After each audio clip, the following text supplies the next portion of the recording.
Unsolved 1996. The case of 53-year-old Alan Holmes.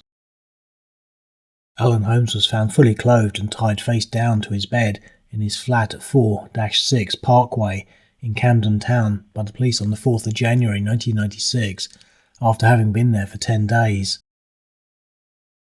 5 people were arrested between January and March 1996 in connection with his murder, but no one was charged. The police said that they thought that they knew who was responsible for his murder, but said that CCTV footage and forensic techniques were not sufficient to identify them well enough to bring about charges. Alan Holmes died in hospital the following day from blood clotting through immobilization and dehydration. He'd been tied up so tightly that his circulation to his hands and feet had been cut off. He'd been beaten by burglars and left tied up to his bed without any food and water. He'd been forced to give his attackers the PIN numbers to his bank cards, which were then used by several people to steal £1,000 from his 2 accounts. CCTV footage of the people using his bank cards was found, but they couldn't be identified.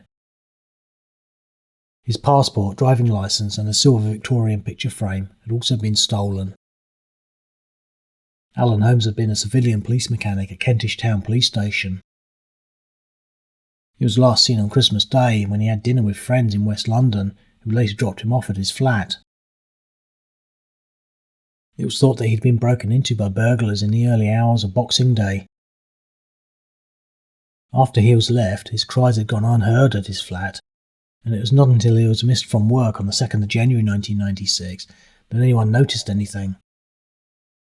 The police later went to his flat on the 4th of January 1996 and forced their way in. The police said that they thought that the motive was robbery. However, it was added that he might have been targeted because he was well known to people in the area. Alan Holmes had been too ill when he was taken to the hospital to give a statement before he died. He had studied law at Belfast University but didn't graduate, and then came to London where he lived in the same flat above an empty shop in Parkway, Camden Town, for 30 years. He is said to have lived a very, very quiet lifestyle and didn't drink except for Christmas, when he might have half a pint. Nothing more is known about the persons thought to have been responsible for his murder, or whether there have been any developments, and his case remains unsolved to this day.